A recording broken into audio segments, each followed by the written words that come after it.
ये student study करते हैं सेमीकंडक्टर डायोड।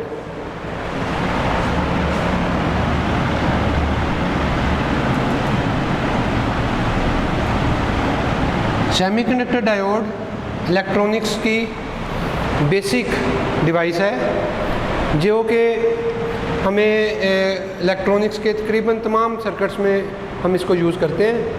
ये इसकी सिंबल है।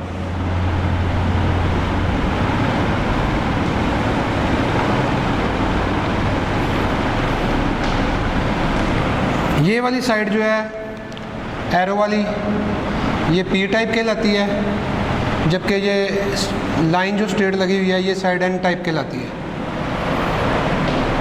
पी एन जंक्शन भी इसको कहा जाता है।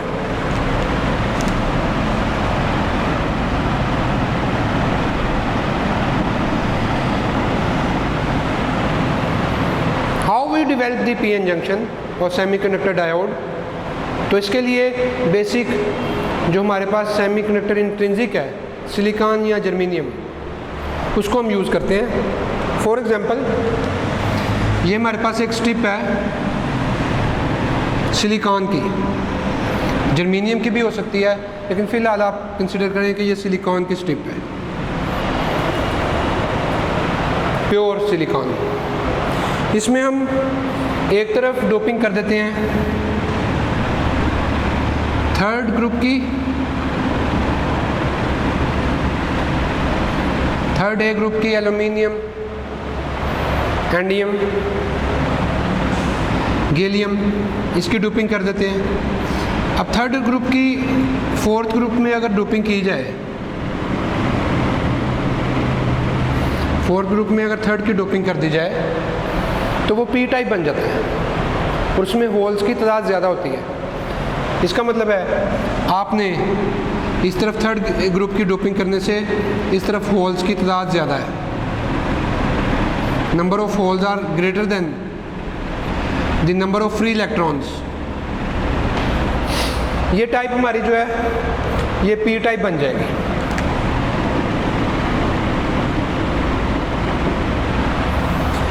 जबकि दूसरी साइड पे हमने डोपिंग कर दी है फिफ्थ ग्रुप की, फास्फोरस, आर्सेनिक वगैरह की, फॉर एग्जांपल एएस की, एंटीमनी की डोपिंग कर दी है।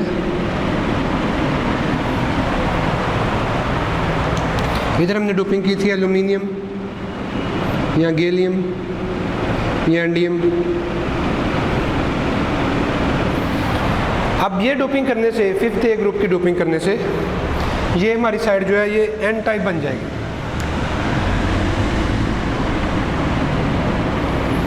और एन टाइप में आपको पता है कि फ्री इलेक्ट्रॉन्स की तादाद ज़्यादा होती है। इसका मतलब है इस साइड पे फ्री इलेक्ट्रॉन ज़्यादा होंगे as compared with the number of holes.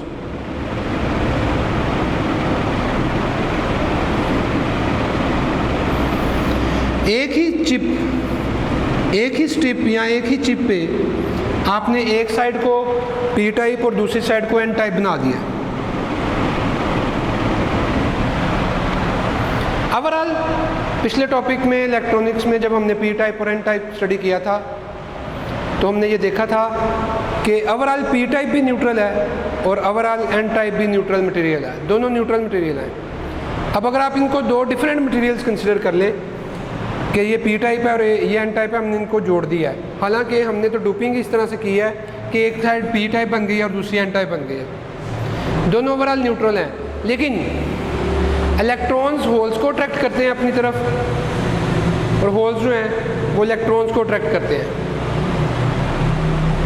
इसका मतलब है ये इलेक्ट्रॉन चाहेंगे कि हम इन होल्स की तरफ जाएं, तो होगा क्या कि जो करीब इलेक्ट्रॉन्स हैं वो करीबी होल्स में एडजस्ट हो जाएंगे, ये वाले इलेक्ट्रॉन इन होल्स में आ जाएंगे। These electron are shifting towards the nearest holes. Electron की ये जो शिफ्टिंग है, इलेक्ट्रॉन का ये ट्रांसफ़र जो है from N type to P type, ये पॉजिटिव और नेगेटिव लेयर बना लेगा और जो नई डायग्राम बनेगी वो यूँ होगी, नई सिचुएशन जो बनेगी वो ये होगी। इस तरफ हमारे पास होल्स हैं,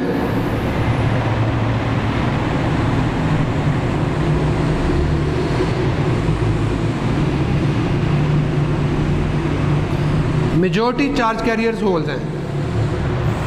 In p type the majority charge carriers are holes, while in n type the majority charge carriers are free electrons.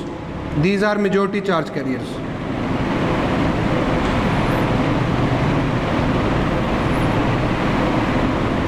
In electrons की इन होल में शिफ्टिंग की वजह से हमारी इस साइड पे इलेक्ट्रॉन्स का फ्लो होने की वजह से नेगेटिव चार्ज की लेयर प्रोड्यूस हो जाएगी यहाँ पे.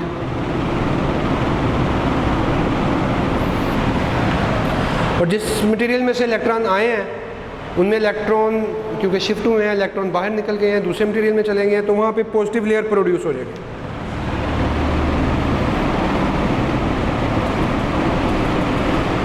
इस लेयर की विड्थ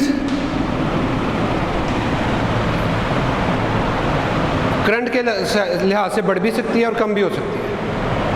अब ये ऐसा रीजन बन गया, ये वाला इस जगह पे ये रीजन जहाँ पे no charge carriers,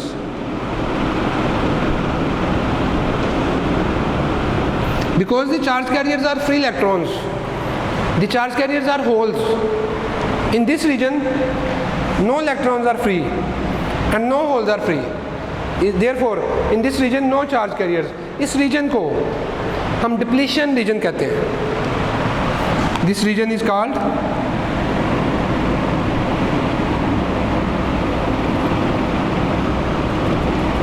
depletion region.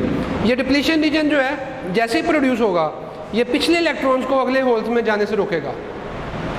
अब ये जो पीछे इलेक्ट्रॉन्स रह गए हैं इनके रास्ते में ये रुकावट आ चुकी है, ये दीवार बन चुकी है. डिप्लीशन रीजन एक रुकावट है जो पिछले इलेक्ट्रॉन्स को अगले होल्स में नहीं जाने दे रहा.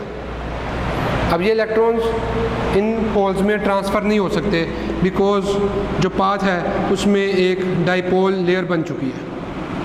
ये जो डाइपोल लेयर है आप जानते हैं डाइपोल का मतलब ये होता है कि एक लेयर पॉजिटिव बन गई एक नेगेटिव बन गई, तो उसका पोटेंशियल भी फिर होगा, एनर्जी डिफरेंस भी होगा. Energy difference per unit charge is called potential difference. तो ये जो पोटेंशियल डिफरेंस प्रोड्यूस हुआ है यही पीछे से इलेक्ट्रॉन्स को आगे नहीं जाने दे रहा, इलेक्ट्रॉन्स के रास्ते में रुकावट बन चुका है, इसलिए हम इसको पोटेंशियल बैरियर कहते हैं. ये जो पोटेंशियल प्रोड्यूस हुआ है यहाँ पे that potential is called as potential barrier. ये जो पोटेंशियल बैरियर प्रोड्यूस हुआ है इसकी सिलिकॉन के लिए वैल्यू, सिलिकॉन के लिए ये पोटेंशियल बैरियर जो है ये 0.7 वोल्ट होता है और जर्मेनियम के लिए इस पोटेंशियल बैरियर की वैल्यू 0.3 वोल्ट होती है. ये पोटेंशियल बैरियर पिछले इलेक्ट्रॉन्स को होल्स में या होल्स को इलेक्ट्रॉन्स की तरफ नहीं जाने देगा. तो इस तरह ये जो लेयर बन चुकी है पॉजिटिव और नेगेटिव की जिसे हमने डिप्लीशन रीजन कहा है, इसका जो पोटेंशियल डिफरेंस है वो सिलिकॉन और जर्मेनियम के लिए ये होगा जो दिया गया 0.7 volt for silicon and 0.3 volt for germanium. Next, ये जो सारे का सारा पी टाइप और एन टाइप के मिलाने से बन गया है, डिवाइस बन गई है, कंपोनेंट बन गया है, इसे हम क्या कहते हैं? This is called as semiconductor diode. This is called semiconductor diode. And this junction is called PN junction. It's mean के इलेक्ट्रॉन्स के एन टाइप से पी टाइप में शिफ्टिंग की वजह से पोटेंशियल बैरियर बन गया.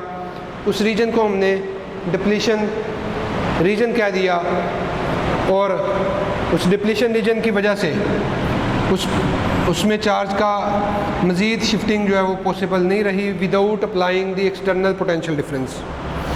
अब जब हम एक्सटर्नल पोटेंशियल डिफरेंस अप्लाई करेंगे तो फिर क्या होगा वो अब हमने देखना है. तो सिंबल भी हमने देख ली कि सेमीकंडक्टर डायोड की, इसको हम हर दफ़ा इतना लंबा चौड़ा काम नहीं कर सकते तो इसको सिंबॉलिकली इस तरह से रिप्रेजेंट किया जाएगा. सर्किट में इस कंपोनेंट को कनेक्ट करने के दो मेथड हैं। How semiconductor diode is connected in a circuit, तो it is connected in two veg.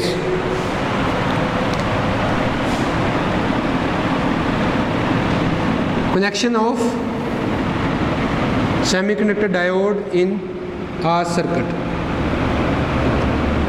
एक कहलाता है फॉरवर्ड बाइस्ड और second is reverse biased.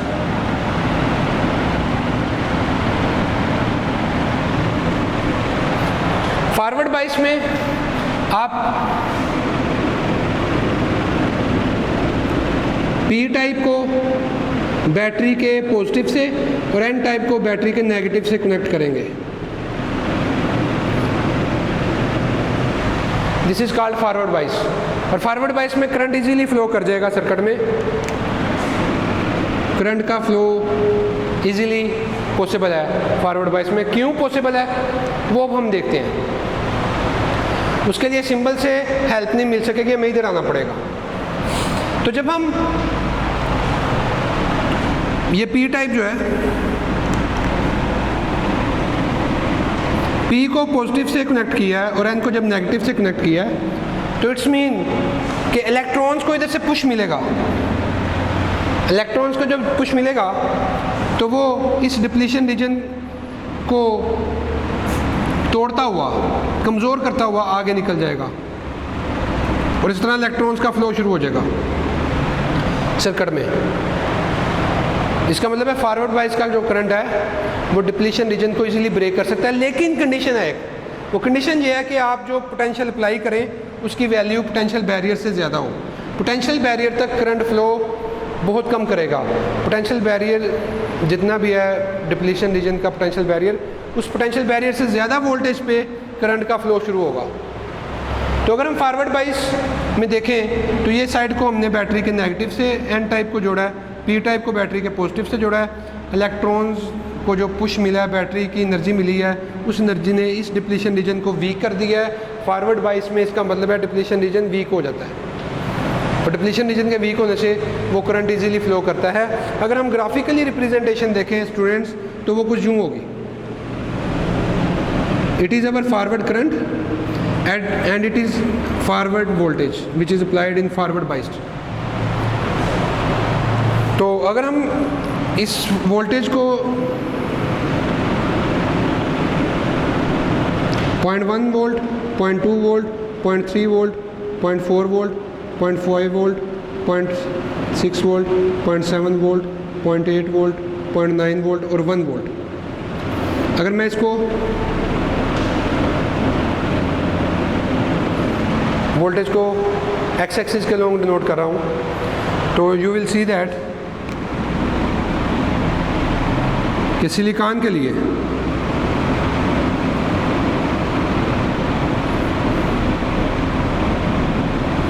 Silicon diode के लिए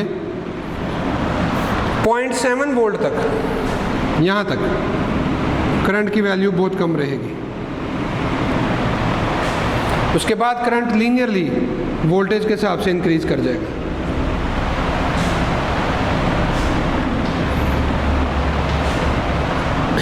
अगर आप कहीं पे भी रेजिस्टेंस की वैल्यू फाइंड करना चाहें तो that resistance is called at forward resistance which is equal to delta V F forward voltage over forward current. कोई से 2 पॉइंट्स लें, उन पॉइंट्स के करस्पॉन्डिंग डेल्टा वी और उसके करस्पॉन्डिंग डेल्टा आई, ये दोनों निकाल के उनको डिवाइड कर दें तो you will get the forward resistance of the diode which is measured in ohms. तो ये फॉरवर्ड वोल्टेज और फॉरवर्ड करंट का ग्राफ था। रिवर्स बाइस में आप डायोड को बैटरी के साथ इस तरह से कनेक्ट करेंगे कि एन टाइप को पॉजिटिव से और पी टाइप को नेगेटिव से कनेक्ट करेंगे। जब एन टाइप को पॉजिटिव से और पी टाइप को नेगेटिव से कनेक्ट करेंगे तो ये इसके रिवर्स है। ये पहले जो केस था उसके उल्टा हो गया है। पी को हमने नेगेटिव से कनेक्ट कर दिया और एन को पॉजिटिव से कनेक्ट कर दिया। ऐसी सूरत में करंट फ्लो नहीं करेगा या करंट की वैल्यू बहुत थोड़ी होगी। ये जो करंट की वैल्यू थोड़ी होगी या करंट फ्लो नहीं करेगा, इसकी रीज़न ये होगी कि जब हमने इस तरफ P को नेगेटिव से अटैच किया है और N को पॉजिटिव से अटैच किया है, तो इलेक्ट्रॉन्स की जो इलेक्ट्रॉन्स का पोटेंशियल इंक्रीज़ करेगा P वाली साइड से। जब इलेक्ट्रॉन्स इस तरफ से आएंगे तो इस लेयर को बजाय वीक करने के मज़ीद स्ट्रॉन्ग कर देंगे। इस तरह आपका डिप्लीशन रीजन स्ट्रॉन्ग हो जाएगा। तो रिवर्स वाइस में डिप्लीशन रीजन स्ट्रॉन्ग होने की रीज़न ये होती है कि आपने P को नेगेटिव से कनेक्ट कर दिया और इलेक्ट्रॉन्स आके इस डिप्लीशन रीजन के पोटेंशियल की नेगेटिव साइड में इंक्रीज़ का बायस बनेंगे, इसलिए पॉजिटिव साइड भी उसी लिहाज से इंक्रीज़ कर जाएगी, क्योंकि डाईपोल में दोनों साइडों पे चार्ज की वैल्यू तो सेम रहेगी। तो इसलिए इस तरफ नेगेटिव लेयर स्ट्रॉन्ग हो जाएगी, इस तरफ पॉजिटिव लेयर स्ट्रॉन्ग हो जाएगी। तो रिवर्स वाइस में इसका मतलब ये हुआ कि हमारा डिप्लीशन रीजन जो है वो उसकी विड्थ बढ़ जाती है, width of depletion region increases. इसमें क्या था फॉरवर्ड में, इसमें था जी विड्थ ऑफ डिप्लीशन रीजन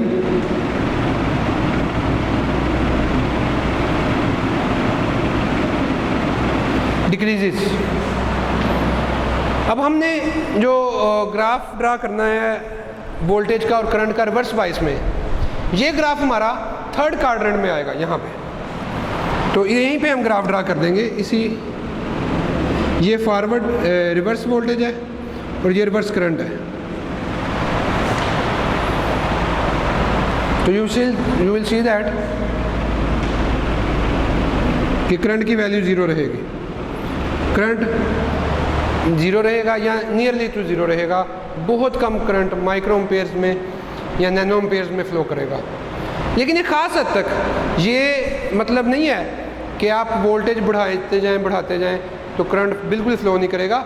एक स्टेज ऐसी आएगी जो 20 वोल्ट से ज़्यादा होगी, फॉर एग्जांपल 25 वोल्ट है, कि आपका ये डायोड जो है ये रिवर्स बाइस की बात कर रहे हैं, रिवर्स बाइस में ब्रेक डाउन हो जाएगा, डिस्टर्ब हो जाएगा।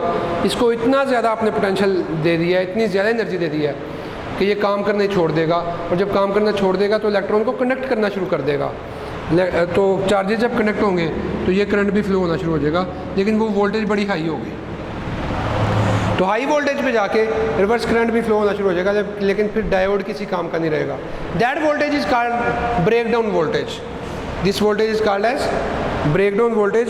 इस वोल्टेज पे आपका जो डायोड है वो करंट को कंडक्ट करना शुरू कर देता है और वो फिर किसी काम का नहीं रहता है, यूज़लेस हो जाता है, क्योंकि आपने उसके सारे इंटरनल फंक्शन को, डिप्लीशन रीजन को टोटली डिस्टर्ब कर दिया। तो ये था स्टूडेंट्स कि पीएन जंक्शन फॉरवर्ड बाइस और रिवर्स बाइस में किस तरह से काम करता है। फॉरवर्ड बाइस में पी को पॉजिटिव से और एन को नेगेटिव से जोड़ा जाता है, और रिवर्स बाइस में पी को नेगेटिव से और एन को पॉजिटिव से अटैच किया जाता है।